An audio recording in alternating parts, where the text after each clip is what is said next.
Assalamualaikum warahmatullahi wabarakatuh. Selamat pagi semua murid cikgu tahun 2 Peduri. Okey, kamu sudah tengok dah video yang cikgu minta awak tengok kan? Okey, hari ini kita akan belajar tentang penjodoh bilangan.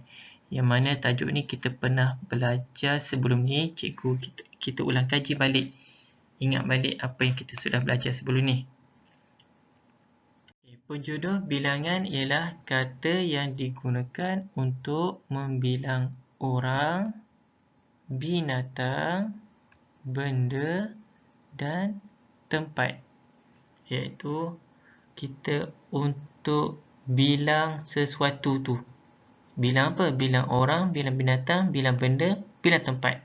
Okay, kita pergi satu dulu. Kalau orang, untuk mengira bilangan orang tu, kita boleh guna perkataan orang. Contohnya, seorang je tu. Macamnya, seorang. Maknanya dia satu lah kan. Okay, kalau kumpulan, maknanya orang tu berada dalam kumpulan yang ramai.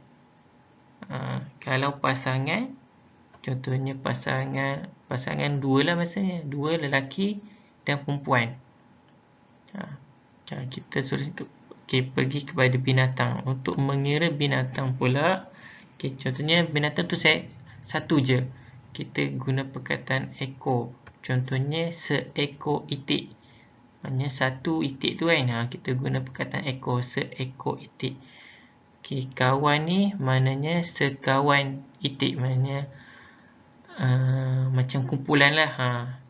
Ataupun boleh guna juga untuk kumpulan, sekumpulan itik. Maknanya itik berada dalam kumpulan yang ramai. Kita guna penjodoh bilangan kumpulan. Untuk benda, benda kita boleh gunakan biji, batang, bilah dan helai. Nanti cikgu jelaskan macam mana kita nak bezakan penggunaan penjodoh bilangan ni. Untuk tempat, kita gunakan buah.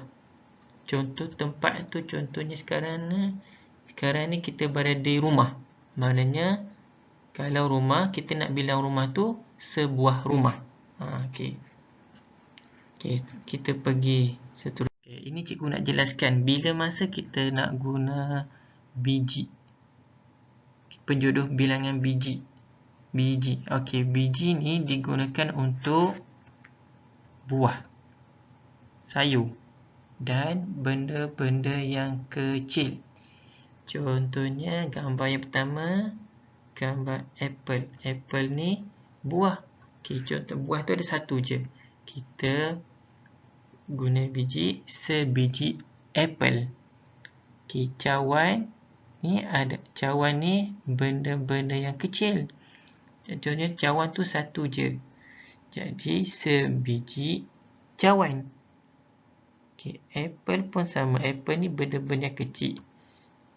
Apple bola. Kalau bola tu satu, sebiji bola. Belon, sebiji belon. Ingat tak jika jumlahnya hanya satu, se ni perlu diletakkan di awal penjodoh bilangan tersebut. Contohnya sebiji bola, menyatakan satu bola. Kalau bola tu banyak, jadi kita beberapa biji bola. Seterusnya kita pergi kepada batang. Batang digunakan untuk benda yang panjang. Yang pertama, pokok. Sebatang pokok. Pensel. Pensel kan batang panjang. Jadi, sebatang pensel. Seterusnya, penyapu. Benda-benda yang berbentuk benda yang tajam. benda-benda yang panjang. Jadi, sebatang penyapu.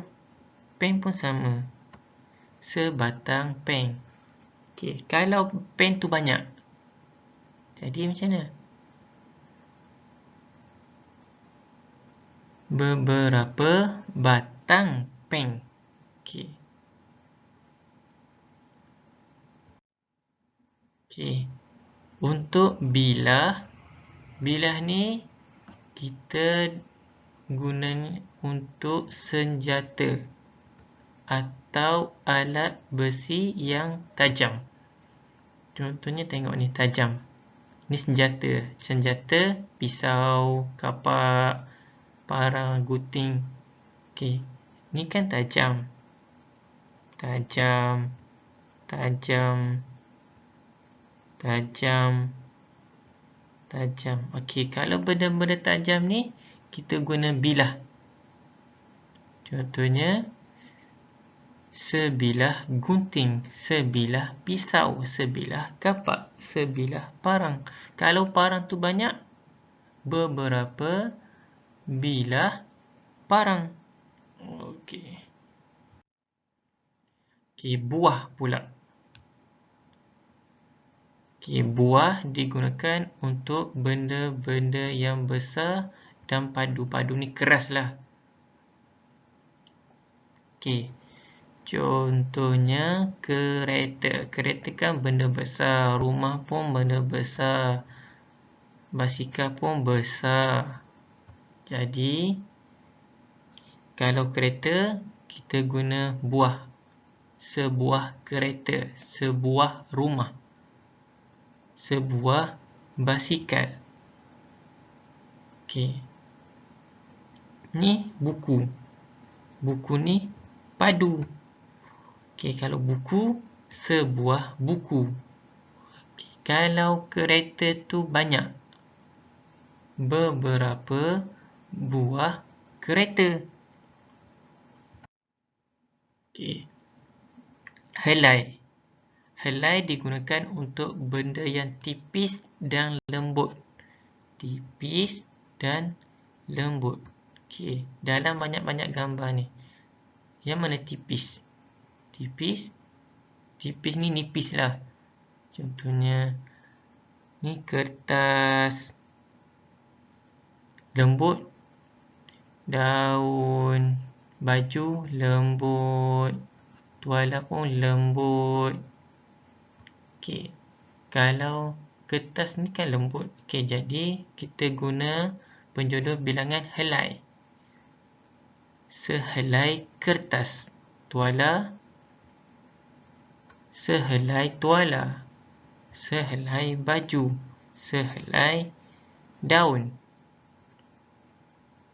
Okey, kalau tuala. Tuala tu banyak.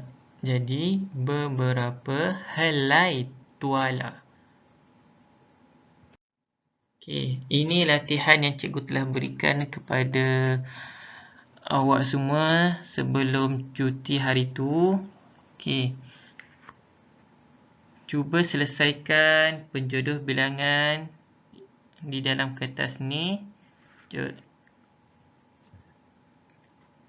Cuba jawab Contohnya rumah. Rumah kan tak ada kan? Rumah adalah benda yang besar. Benda besar kena guna apa? Seekor ke, sebuah ke, seorang ke, sebatang. Okey, cuba selesaikan. Nanti sudah siap, hantar kepada cikgu. Okey. Bye. Assalamualaikum.